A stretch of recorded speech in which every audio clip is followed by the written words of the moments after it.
Carlos, bienvenido. El escenario es tuyo. Vale. Hola chicos, ¿qué tal? ¿Cómo estáis? Bueno, pues sí, os he preparado una pequeña presentación, ¿vale? Dijéramos, bastante genérica en torno a indicadores macro, ¿vale? Que creo que son bastante interesantes y que, bueno, a lo mejor algunos de vosotros conocéis, a lo mejor otros no. Cómo ata un poco también con el mercado de las materias primas, un poco los indicadores avanzados macroeconómicos. Creo que es una información bastante interesante y que al menos todo el mundo tiene que saber que existe, ¿sabes? Más allá de que la entiendas o que la utilices o lo que sea, porque también requiere su estudio y su comprensión. Yo creo que es importante que todo el mundo conozca que existen estos indicadores y un poco lo que miran los grandes inversores o incluso bueno, los bancos centrales cuando toman decisiones sobre los ciclos económicos, pues estas son principalmente las cifras las que miran, ¿no? Y sobre todo, pues a nivel macroeconómico, distinguir entre, dijéramos, los indicadores que normalmente nos cuentan, que es el GDP o bueno, digamos, el PIB, la inflación, ¿vale? Todos esos son indicadores atrasados, ¿vale? Todos esos indicadores normalmente te explican lo que pasó hace 3 meses. Entonces, realmente, dijéramos, es como una confirmación de lo que viene pasando, pero que realmente para poder tomar decisiones o lo que sea no son muy útiles, ¿no? Entonces, los economistas normalmente lo que miran son indicadores avanzados. Y ahora os explicaré un poquito lo que es. Vale, voy a entrar ahora, voy a empezar a compartir pantalla. La idea es explicaros esto y luego si da tiempo en la media horita esta, pues os explico un poco todo lo que vi en Londres la semana pasada, de lo que se está cociendo a nivel institucional, porque es la leche. Eso también ya lo tienes, Carlos. Vale. Eso también es bastante información, bastante privilegiada la que nos puede compartir Carlos acerca de ese viaje y esa conferencia en Londres. ¿Veis la pantalla? ¿Sí? ¿La veis correctamente? Sí. Vale, perfecto. Tuteliano con 2 Ls, ¿eso no? ¿Qué? Tuteliano lo ponemos con doble L. Con doble L, vale, pues luego la cambiaré. No pasa nada. Vale, también aquí una pequeña sorpresa, ¿vale? Porque ahora os explicaré los diferentes indicadores que he rescatado y que intento explicaros. Y luego, dijéramos, he hecho un indicador propio, ¿vale? Que lo he bautizado como el indicador macro supertuteliano, ¿vale? Y esto pues lo iremos actualizando conforme vayan teniendo datos nuevos y así lo tenemos. Creo que va a ser bastante útil. Vale. Vale, leading indicators, esto es lo que os comentaba, ¿vale? Al final, dijéramos, los datos que suelen compartir con nosotros en prensa o los medios tradicionales o lo que sea, o cuando se publica, se ha publicado el dato del PIB, se ha publicado el dato del paro, el dato del desempleo, no sé qué, o de la confianza. Normalmente, bueno, de la confianza no. Normalmente todos estos suelen ser datos, dijéramos, que normalmente ya van a toro pasado, ¿vale? Cuando se publica ese dato, ya dijéramos, la economía potencialmente está en otro sitio, ¿no? Pero bueno, son por ejemplo, el del PIB es el dato es el dato de los últimos 3 meses. El dato de la inflación es el dato que recogen del último mes. O sea, por lo tanto, vamos muy atrás normalmente en los datos y ahora veréis un poco a lo que me refiero. Entonces, los economistas lo que suelen utilizar son los leading indicators, los indicadores avanzados de la economía. ¿Vale? Y aquí me voy a focalizar principalmente en la economía americana, ¿vale? Que al final, dijéramos, es un poco también la que manda. Esos datos también existen para Europa, ¿vale? Pero normalmente los que se utiliza como un proxy internacional son los datos de Estados Unidos. Vale. Entonces, el primer dato que tenemos aquí es el PMI, ¿vale? Que ese es el índice de gestores de compra o PMI, que recopila la información de los gestores de compra en el sector manufacturero. La información se utiliza para valorar las condiciones de la industria y ofrece una perspectiva con respecto al posible crecimiento futuro o falta del mismo en el sector.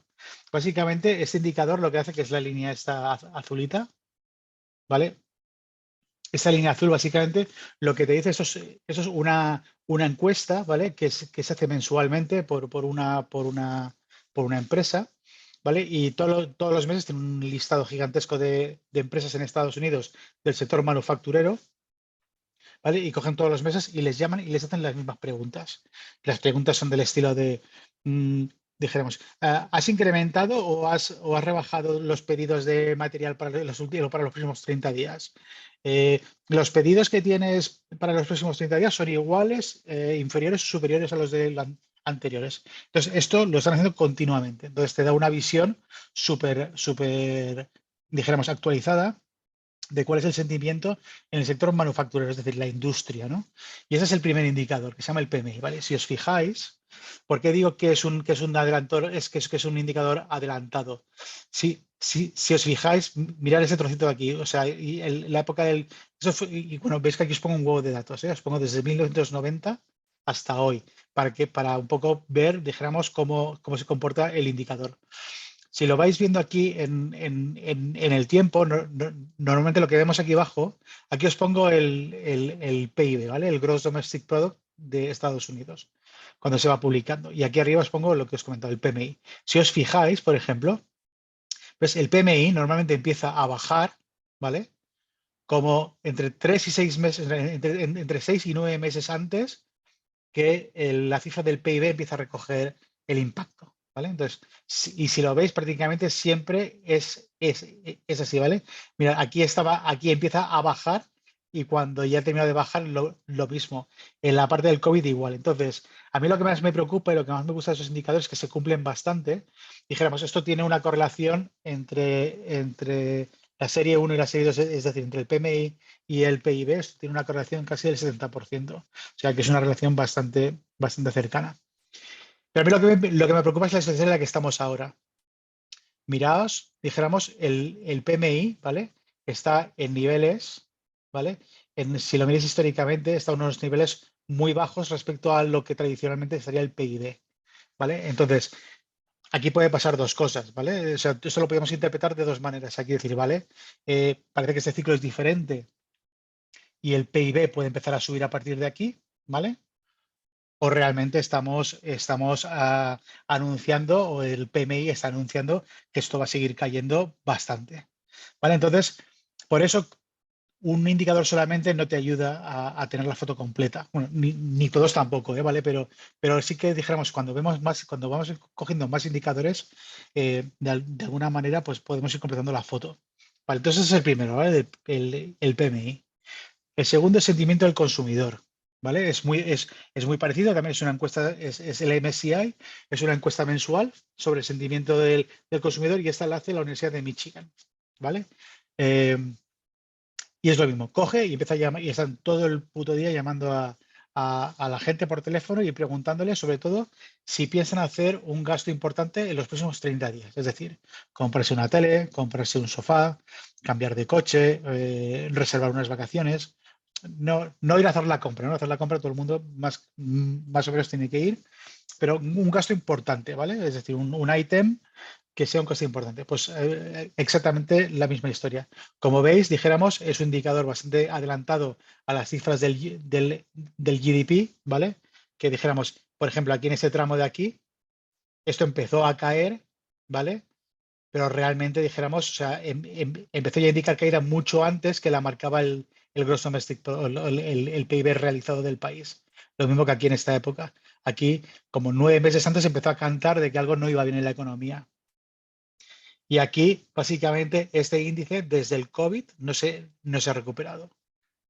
¿Vale? Entonces, bueno, ya tenemos dos indicadores que nos dicen lo mismo. Nos dicen que la foto de PIB está demasiado alta para cómo están los datos macro adelantados, ¿vale? O el sentimiento real que hay en la economía, ¿vale?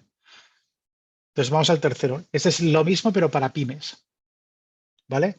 Esta es otra empresa que hace una encuesta de 800 pymes todos los meses y valora el optimismo en la economía, ¿vale? Pues esto básicamente, si os fijáis, exactamente la misma foto. Aquí a lo mejor por la escala no se ve tan claramente, pero al final veis que pymes y consumidores están súper cerca, ¿vale? Entonces tenemos 3 de 3, ¿vale? Y ese es el índice macro super tuteliano, que le pondré 2 Ls, Xavi. ¿Vale? Y si os parece, si os mola la idea, lo iremos actualizando conforme vayan saliendo nuevos datos, ¿vale? Aquí lo que he hecho es, he calculado la correlación que hay entre, perdón, entre el PMI y entre el primero y o sea, son todos los cálculos hechos entre el leading indicator y el PIB de Estados Unidos, ¿vale? Eso me da dando unos números, ¿vale? y es por lo que he hecho y entonces he montado una serie nueva que es la media ponderada de esos tres indicadores, ¿vale? Entonces, por ejemplo, si la correlación entre el PMI y el PIB es del 70%, pues en este índice, en el Super Tutorial Economic Indicator, pues pesa un 70% el dato, ¿vale? Entonces aquí vemos que la media histórica de este dato está en torno a 44 aproximadamente, ¿vale? Entonces lo que vemos es que la economía realmente desde la crisis del 2010 no se ha recuperado, ¿vale?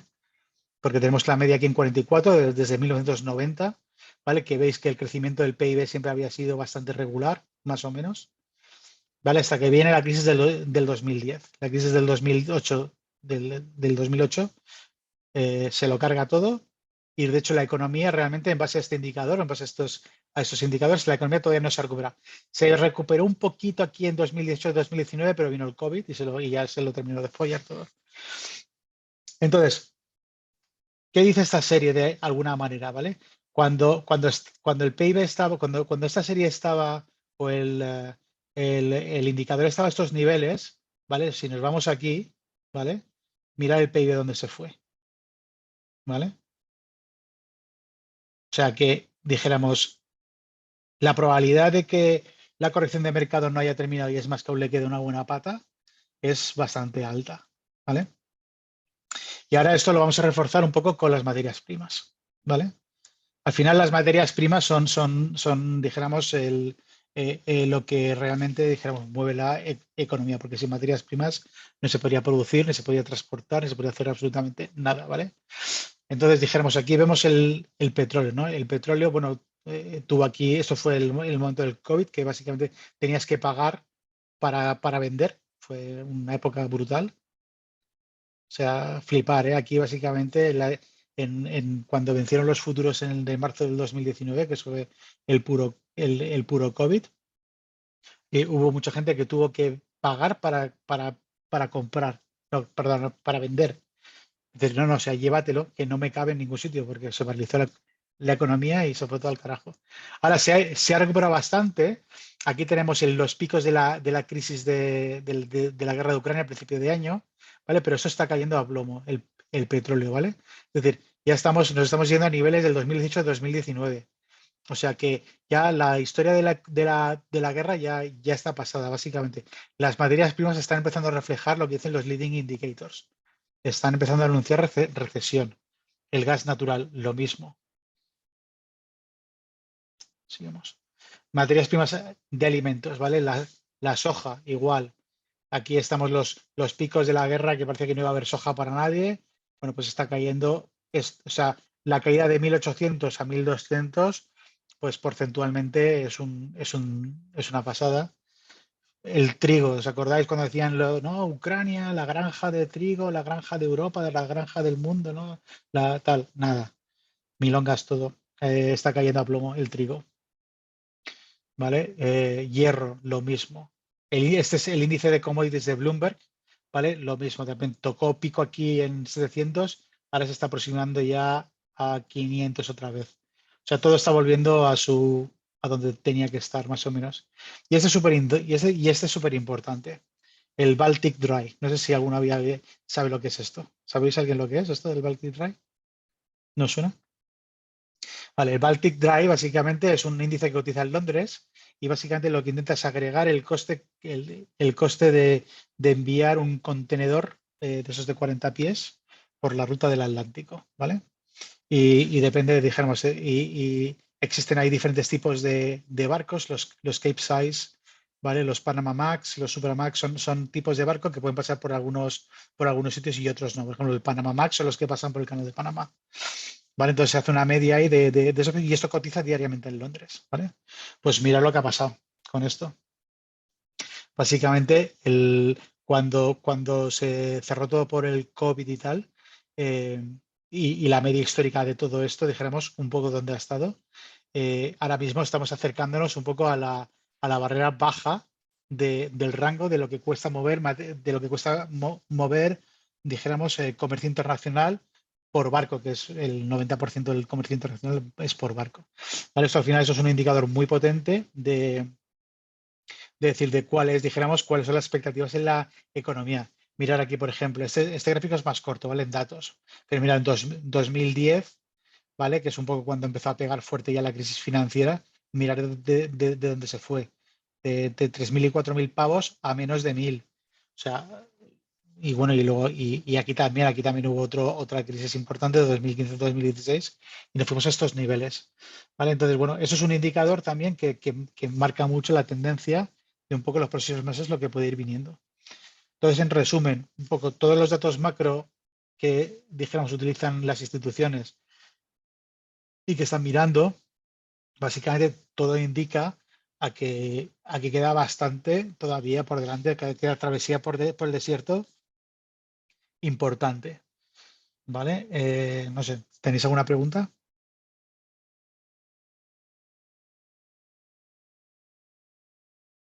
Yo pregunta como tal, no, pero tengo los 7 sentidos y todo clavados. Nos pregunta Marcos, que creo que el pobre no ha podido conectar el audio, nos pregunta, ¿qué hay del PPI? De la inflación. Pregúntale. Analiza su relación con el CPI, el Cost Price Index, entiendo este. No lo he El hecho PPI porque no lo he hecho, pero bueno, Hola, ¿cómo están? ¿Qué tal se me escucha, Carlos? ¿Me escucha bien? ahora, sí, bien. Hola, Xavi, tiempo sin conectarme por aquí. ¿Cómo ¿qué tal, están? Que encontré un Marcos? ratico y me conecté y la verdad que qué gusto escucharle hablar a Carlos. Un placer. Sí, Pues mira, os voy a señor.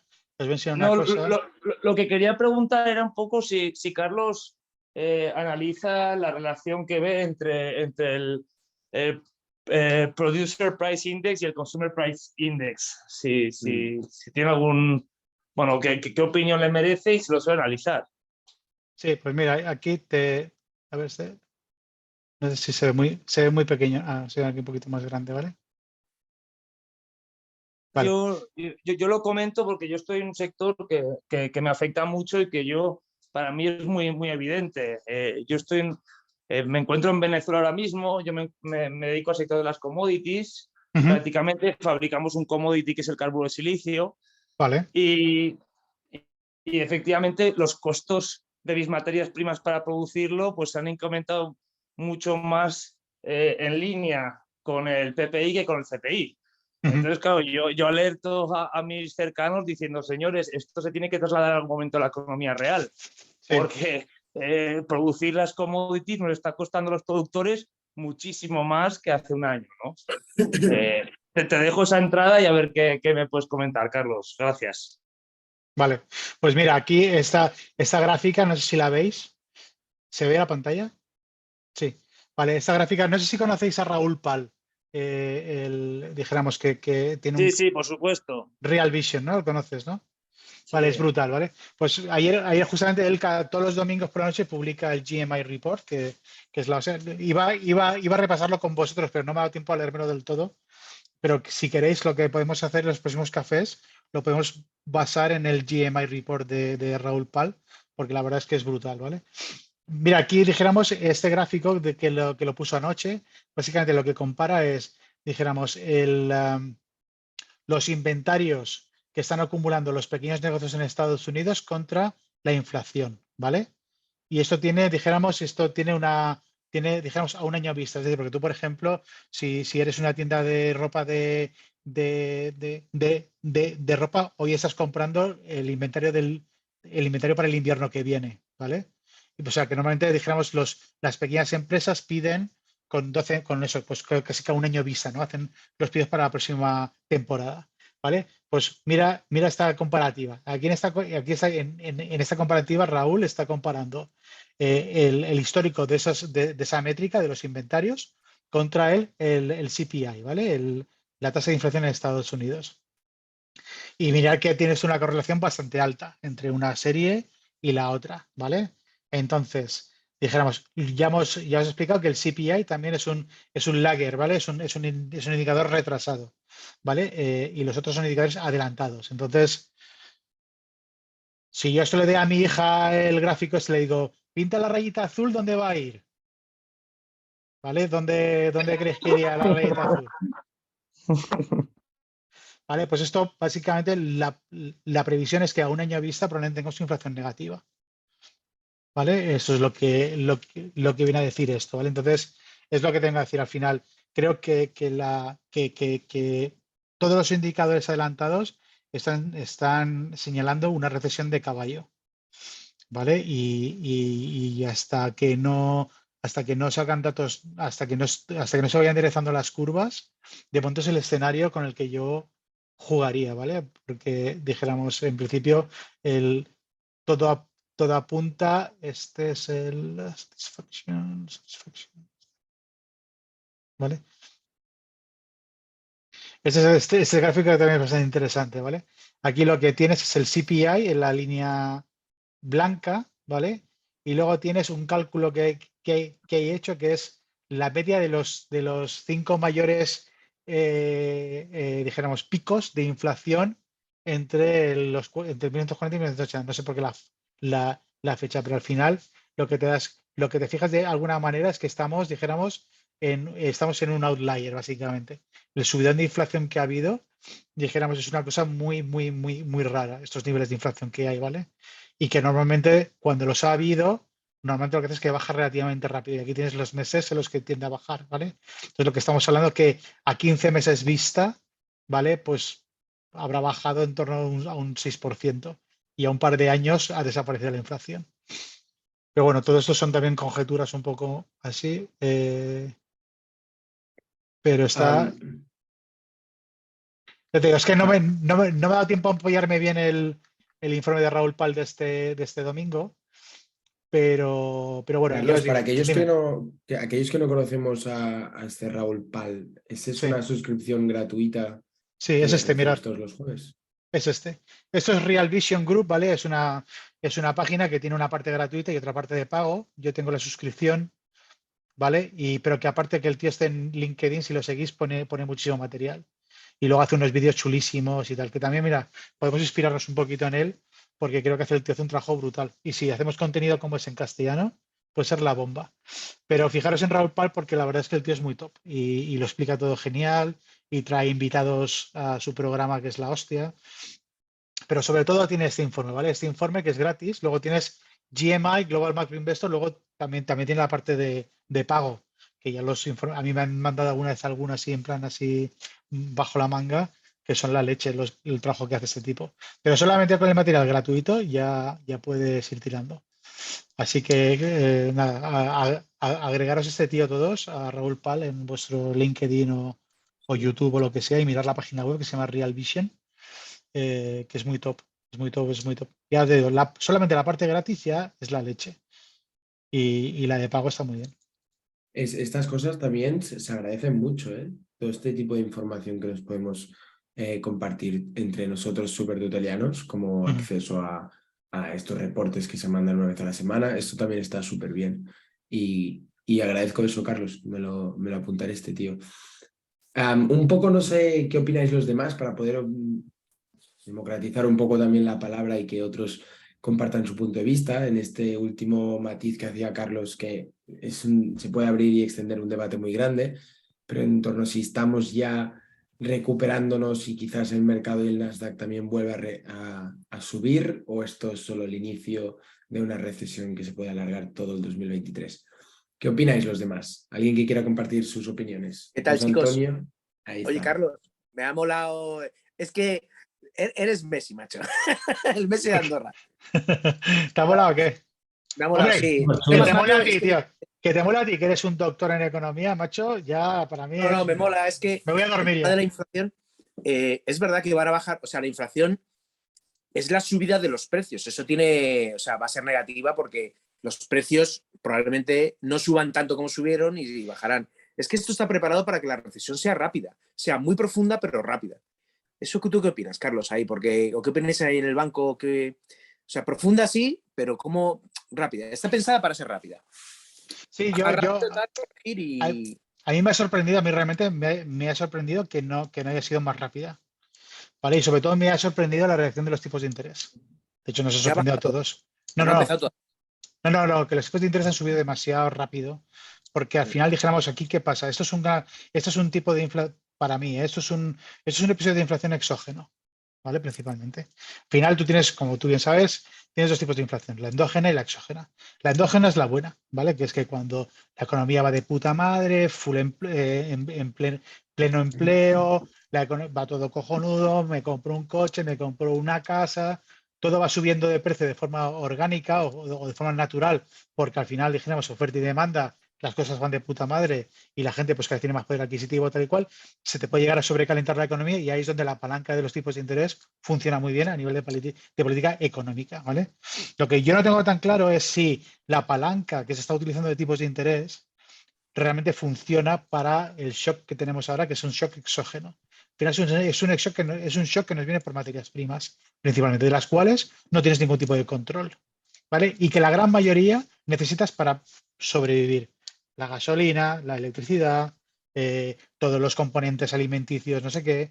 Al final es muy complicado, ¿vale? Entonces, ¿qué pasa? La política de los mercados, de los bancos centrales, de decir, vale, me voy a cargar la inflación, pero para cargarme la inflación me tengo que cargar la economía, que es un poco lo que vamos a ver. Y yo creo que el efecto que vamos a ver en 2023 es la resaca de esta super subida de tipos, ¿vale? De que gente que no va a poder renovar sus políticas sus pólizas de circulante, gente que no va a poder pagar la hipoteca, gente que no va a poder pagar el préstamo del coche, ¿vale? Porque básicamente la letra le va a pegar un subidón que no van a poder, no van a poder permitirlo. Entonces, exactamente. Entonces, ¿qué pasa? Esto todavía no se ha terminado de ver, esto todavía no ha golpeado la economía, porque como veis en los indicadores van normalmente con 9 meses de retraso.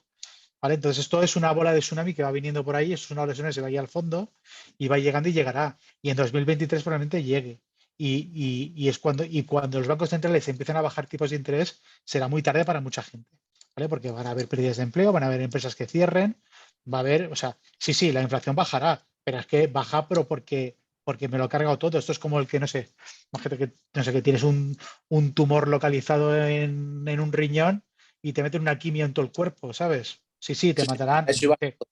Baja la inflación porque nadie compra, efectivamente. Exactamente. Te matan te matan el tumor que tienes en el riñón, pero es que por el camino, tío, te han dejado una osteoporosis, te han dejado, ¿sabes? Te han dejado hecho una puta mierda, ¿sabes? Entonces, un poco eso. Entonces, el otro día leía un economista que decía, ¿no? Decía, ¿tú qué prefieres?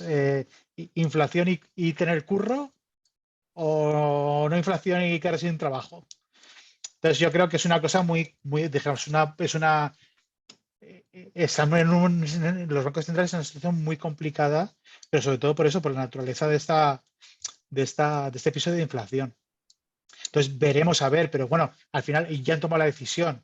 La decisión es hago lo que sea para cargarme la inflación, aunque me tenga que cargar a media economía. Y vamos a eso. Entonces, bueno, veamos a ver, 2023 va a ser complicadito. Sí, en el fondo es que no creen en los mercados. Se cargaron la economía para salvarnos del COVID, supuestamente ahora se carga la economía para salvarnos de la inflación. Y siempre al final le das tantas hostias al saco que al final se te va a caer de la pared, claro. Es que, yo lo que pienso es que están dando palos de ciego, ¿eh? Y todo ha sido creado por ellos, la inflación también. Y lo sabemos desde 2008, 2009, 2010. Realmente, yo por eso no creo que sea que lo que venga sea de impacto rápido. A diferencia de la crisis de 2008-2011, en aquel entonces se permitieron el lujo de recortar en salarios y hacer una crisis de impacto inmediato. Y esta vez lo que pretende es, desde mi punto de vista, pretenden una devaluación social por inflación, poquito a poco, y en 3-4 años, reduces la deuda de los estados, que es insostenible en base a la inflación, porque la deuda vale menos, y 2, reduces tanto tus sueldos públicos como el poder adquisitivo de cualquier empleado, pues porque al final una inflación real al bolsillo anual de un 15% real se convierte en 3 años en una pérdida de poder adquisitivo del 50%, ¿no? Entonces yo creo que ya no se pueden pegar el lujo de recortar salarios, lo que tienen que aprovechar es la inflación para bajar la carga de los estados. Ese es mi punto de vista. Sí, pero eso es un poco espejismo, porque si te fijas, al final es un arma de doble filo. Primeramente, pues es otro gráfico que estaba preparando, que al final no lo he puesto, ¿vale? Al final, el money supply, siguen comprando deuda y siguen emitiendo pasta como locos, ¿eh? Siguen emitiendo, pero a full, ¿vale? a tipos más altos, ¿vale? Entonces, al final, el efecto que por la inflación no sé qué, luego tienes que refinanciar a un tipo más alto. Realmente, el efecto es neto cero en muchos casos, ¿no? Entonces, al final, dijéramos, no sé muy bien a dónde van con esto realmente. Es a una devaluación social brutal, no sé, la verdad es que yo tampoco sé muy bien el tema, pero básicamente a mí lo que me pide el cuerpo es que básicamente al final, como dice Raúl Pal tiene una frase buenísima, dice el peor enemigo de los precios son los precios. ¿Vale? Tú al final, dijéramos, al final, ayer fui a comprar, ¿no? Ayer fui a comprar y digo, hostia, voy a ver si me compro unos zapatos y no sé qué. Y voy ahí al Máximo Duty y digo, joder, me ha hecho unos zapatos 120 pavos. Pero si aquí antes valían 80. En Máximo Duty, que Sí, tampoco sí. Digo, si antes valían 80. Digo, a tomar por culo, ya no me compro zapatos. Ya está. Eso a nivel agregado, ¿vale? Al final lo que te provoca es eso, que la gente, oye, pues dices, no, tío, es que es sumamente ridículo lo que me estás pidiendo que pague, ¿sabes? Y al final, dijéramos, la principal medicina para los precios son los propios precios. Eso es una visión muy liberal, ¿eh? Del mercado, porque al final eso luego puede aguantar lo que aguante, ¿no? Pero sí que es verdad que la forma que han elegido de corregir la inflación, sobre todo cuando es un shock exógeno que no puedes controlar, porque al final dijéramos el gas natural, el petróleo, el hierro, o sea, lo que ha generado la inflación de verdad, esos subidones son exógenos, son algo que tú no produces, tú no controlas, pero estás obligado a consumir. Entonces es muy complicado. A mí me da la sensación de que están preparando a la sociedad para un cambio económico y social. Porque lo que está pasando es que no tiene, no sé, yo no le encuentro explicación. Estoy totalmente de acuerdo con todo, absolutamente todo lo que has dicho, Carlos. Y yo no le encuentro explicación. O sea, a ver, y el año que viene, el año que viene, si contamos las empresas que se van a crear, porque las que se van a destruir, pues cerca de un 30% de pymes van a desaparecer. Totalmente. Cuando digo pymes, digo pequeña y mediana empresa, ¿eh? O sea, Sí, sí. o sea, es que va a ser inasumible, o sea, los costes. Y para mí, no sé, pienso que es como, bueno, a toda la sociedad en general, a la economía en general, nos están creando una incertidumbre que es quitarnos el objetivo global, pues para poder prepararnos para meter algo nuevo. Que no lo sé, pero... Mira, si queréis algo con, o sea, lo que estuve en Londres, estuve con la gente, me invitaron a la conferencia de Ripple, se llama Ripple Sol, es una conferencia en todos los años, y básicamente ahí estuvieron, pues bueno, Ripple es la tecnología que están utilizando la mayoría de bancos centrales para crear CBDCs, ¿vale? Y ellos, o sea, digamos, el euro, la libra, el dólar, todos estos utilizan sus propias tecnologías, pero esta gente se está centrando principalmente pues, en Sudamérica, por ejemplo, y en Asia. O sea, todos los países que tienen monedas, Tailandia, Indonesia, México, Colombia, Venezuela. Bueno, en Venezuela creo que todavía no están. Pero bueno, con todos esos bancos centrales están ya diseñando esquemas de CBDCs. ¿Vale? O sea, al final el cambio va a venir por ahí. O sea, al final se va a digitalizar todo de una forma, pero es espectacular. Luego también nos presentaron una cosa guapísima que dijéramos, se cargan todo lo que es el sistema SWIFT y lo que tienen es un Bizum, un Bizum para bancos. ¿Vale? Dijéramos, si yo tengo un nodo de RippleNet, que es como lo llaman, básicamente, automáticamente puedo hacer y recibir pagos internacionales libres de, o sea, gratis, prácticamente gratis. Pero eso es como la red de Liquid. O sea, la red de Liquid es una L2, que al final te la metes por Ripple, te haces una L2 y los pagos son prácticamente gratis. Correcto. Pues esto es lo mismo, pero básicamente esto es como si, pero es, o sea, para que la gente, para que lo entienda la gente gráficamente, es como si entre BBVA y Morabank o entre BBVA y Santander hubiera un Bizum entre ellos, ¿vale? Entonces yo directamente, pam, hago las transacciones De peer-to-peer. miles de millones. De miles de millones peer-to-peer. O sea, muy bestia. Y luego, otra reunión que también me gustó mucho, me fui a ver a los de Goldman Sachs y me reuní con el responsable de activos digitales de Goldman Sachs para Europa. Y nada, y el tío me dijo, no, esta tecnología lo va a transformar todo, nosotros estamos apostando fortísimo y lo que estamos haciendo, tengo un equipo de 60 personas y aquí lo que estamos haciendo en Goldman Sachs, estamos resolviendo problemas reales que tenemos los bancos, ¿vale? Y el tío me explicó, uno de los problemas que tenemos que lo tienen todos los bancos, al final es el tema del colateral, ¿vale? Mover colateral. Entre bancos, sobre todo entre bancos de este calibre, son trillions los que se mueven todos los días para fondear posiciones, porque al final nosotros, yo como gestor de riesgos, yo cuando me voy del banco por la noche, me voy a dormir, yo el riesgo que tengo que tener mitigado 100% es el de contraparte. ¿Vale? Entonces, dijéramos yo, o sea, normalmente entonces si yo cojo, dijéramos, si hago un swap o una opción con BBVA y esta opción hoy se ha movido 100.000 pavos a mi favor, ¿vale? BBVA me tiene que enviar 100.000 pavos, ¿vale? Para compensar. Para yo, el riesgo con BBVA, yo ese beneficio, que aunque no lo haya realizado, ¿vale? A mí me lo compensan vía colateral, ¿vale? En caso de que mañana, cuando me levante por la mañana, BBVA no existe, oye, yo mi riesgo de contrapartida está cerrado. ¿Vale? Pues imaginaos esto a nivel de Goldman Sachs, JP Morgan, tal. Son trillions de dólares y de bonos y de securities que están moviéndose continuamente todos los días para ir para abajo, generando unas comisiones en todo el sistema brutal. ¿Qué pasa? Llegan estos tíos y llega una startup de Londres, es un protocolo que se llama HQLXA, no sé si lo conocéis, HQLX se llama, ¿vale?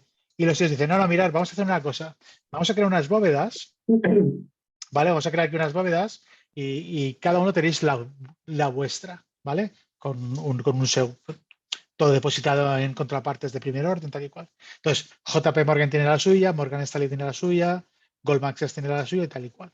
Y entonces cada uno tiene su token. Entonces, cuando tengáis que mover colateral, no mováis la pasta, mover el token.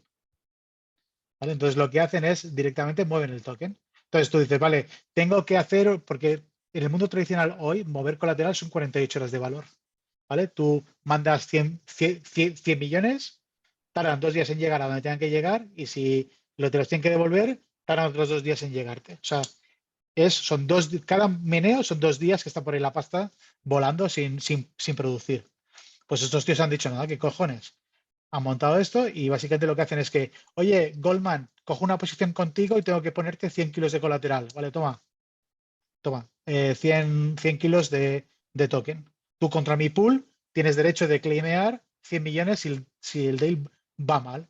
Entonces, ¿qué pasa? Muchas de esas operaciones están obligadas. Bueno, en el mundo tradicional, como son 48 horas, pues hay mucho negocio que se pierde. Claro, cuando el colateral lo puedes mover en horas o en minutos, imaginaros la capacidad de rehipotecación, la capacidad de movimiento que tiene esas cantidades ingentes de millones en la banca internacional. Es por eso, tío, es lo que os decía en el Tutelus Day, lo que lo vuelvo a decir. Es que esta tecnología, tío, ha venido a salvar a los bancos, tío. Es que esto van a generar una cantidad de pasta adicional a la que ya generan, que es, vamos, insultante. Es multiplicar por 15 o por 20 su negocio financiero. O sea, es brutal. Es que es insultante. La misma pasta de dinero. La misma pasta. Sí, claro. Sí. Claro, reducen bancos centrales, sujetan la economía y ellos siguen con el negocio multiplicado. Sí, esto la gente piensa mucho, claro. Sí, para que vayan diciendo por detrás, ¿sabes? Que el blockchain y las cripto son una mierda y una estafa. ¿Sabes? La madre que los parió, tío. No, pero no pensé, y el tío de Goldman me dice, y mira, y como esta nos moló, ¡pam! Nos hemos comprado el 45% de la startup. Y pásame la sangre. Hasta luego. Hostia, tío, qué bueno, qué bueno. No, pero súper best. Me ha encantado el café de hoy, tío. Brutal, me encanta, sí, tío. Claro, hablar de economía con gente que sabe es la hostia, tío. Me encanta. Sí. El índice este me parece de puta madre. Yo, si necesitas que te eche una mano para traquetear y demás, encantado, ¿eh? Pero me ha molado mucho el índice súper tuteliano. Sí. La polla. Ese está guapísimo. Ese lo podéis publicar si queréis, hacer lo que queréis con ellos. Es lo que te iba a preguntar, ahora te escribo por privado, Carlos. Estos cafés súper tutelianos con Carlos los seguiremos haciendo. Como bien sabéis, habéis votado que preferís mantener la hora de 3:30 a 4, quincenalmente, es decir, cada 2 semanas haremos estos cafés. Y el próximo quizás traigo a Edu de Metaversos, que quería que se pasara por aquí, pero seguiremos haciendo estos capítulos con Carlos, ¿de acuerdo? Sí, yo creo que una vez al mes lo podemos hacer un refresco de datos y cosas así. Me parece puta madre. Yo me comprometo a traeros la mayor calidad ahora que es cada 2 semanas. a la misma vez que vosotros os comprometéis a asistir y no perderos ninguno. Y José Antonio, guarda pasta, tío, que tienes que comprar Bitcoin, tío, 8.000 o a 6.000, ya verás, cómpralos. No me jodas que lo leí. Eres un cabronazo. Deja dónde está. Pero tú tienes tu cripto, tú tienes la pasta de cripto.com ahí a buen recaudo, ¿no, José? No, ya lo saqué todo y lo puedes sacar. Hostia, un 3,75 y el Bitcoin un 2. Joder, macho, su puta madre. Y tiene que bajar un poco más, Bueno, pero después será buenísimo para los que lo tengamos y sepamos movernos, tío. Claro, Y tío. DeFi será la hostia. Claro, o sea, un 4 es de puta madre. Métete en laterales, dale a la V3 de Uniswap, José Antonio, y te forras. O sea, simplemente con las comisiones que se están moviendo ahora Hay que mismo en probar, este hay que mercado probar lateral, Uniswap. entre, mira, te digo el precio, ¿vale? Como lo tengo calcado. 1.100 Ether, 1.300. Entre 1.100 y 1.300 están pagando 1,5 diario de comisiones. Estás muy estresado, por eso te lo tienes súper ajustado. Claro, pero tú fíjate, en los últimos 15 días, ¿cuánto se ha salido el rango de ahí?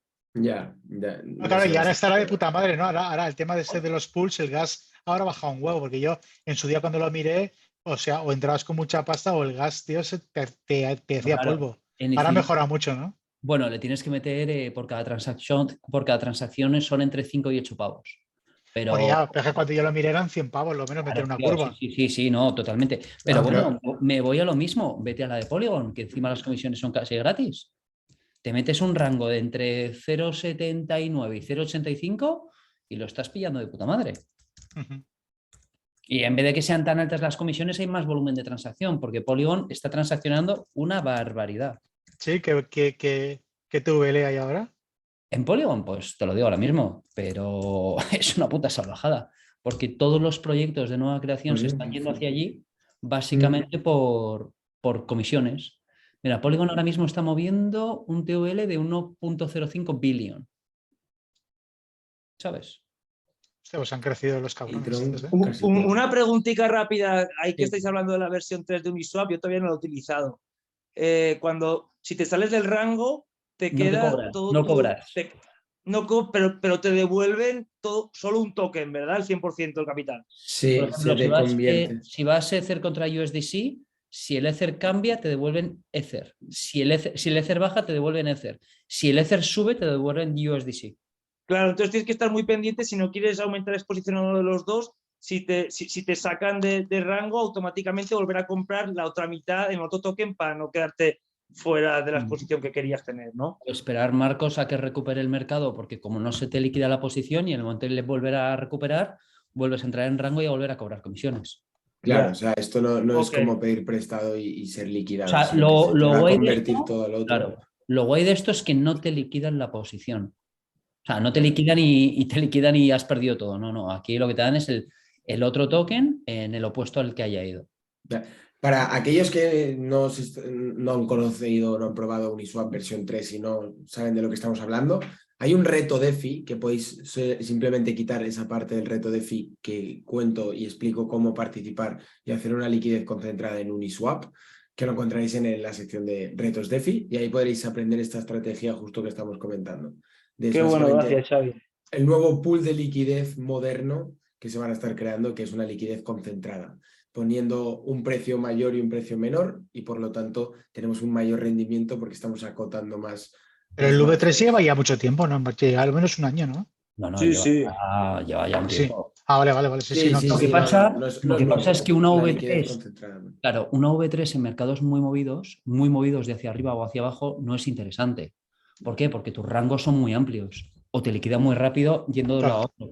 En un mercado lateral es la polla, porque sabes que va a estar tocando Bitcoin entre 15 y 18, me lo invento, ¿vale? O Ether entre 1.100 y 1.300. Te acotas un rango muy estresado. Mira, os doy cifras, ¿vale? Con el fondo que tenemos, con 51.495 dólares, metido en rango 1101, 1342, he generado desde las 12 de la mañana 203,95 dólares de fees. Hacer números. Es una puta barbaridad. O sea, estamos hablando de que en 4 horas y media hemos Es ganado. una barbaridad, sí, es una Es una barbaridad. salvajada en fees. Y Y me desde pagan, tu casa tranquilamente, si te da la gana.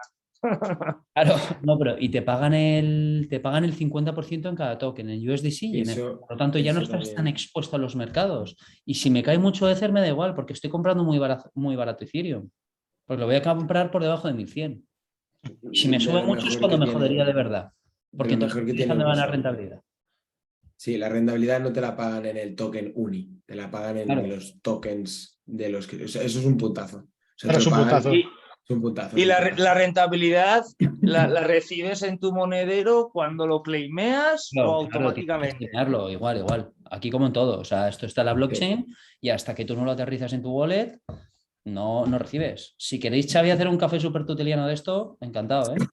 Hay un Ya, café tuteliano hablando de una ¿verdad? aplicación, una herramienta para medir la rentabilidad de Uniswap y cómo podíamos medir de esta manera el APR que nos pueden dar. Porque obviamente como no te están pagando en un token de Uni, no pueden darte un APR exacto de cuánto te van a pagar. Y lo hacen en función de las fees que hay acumuladas anteriormente. Y con Mira, una herramienta, os dejo lo las tenemos dos, en el ¿vale? café. Os el dejo café las dos, que tuteliano. una es de Philab, que es más Metacrypt. Es muy Una que es buena esa. más compleja, que es de Philab, y otra Metacrypt. Probarlo y ahí podéis trastear un poquito. Y luego Y está tenéis muy el guay. reto DeFi Claro. y me tenéis a mí en Discord. Bueno, chicos, un placer. Yo os tengo que dejar. Yo Venga, también. gracias, ¿eh? Espero que os haya Tengáis una gustado. Gracias buena por tarde. todo. Carlos, Muchas gracias, Carlos. Gracias a ti, Gracias, Carlos. Venga, hasta Buenísimo, Muchas luego. gracias, Carlos. Hasta luego. Muchas gracias. Chao, chao. Chao, chao.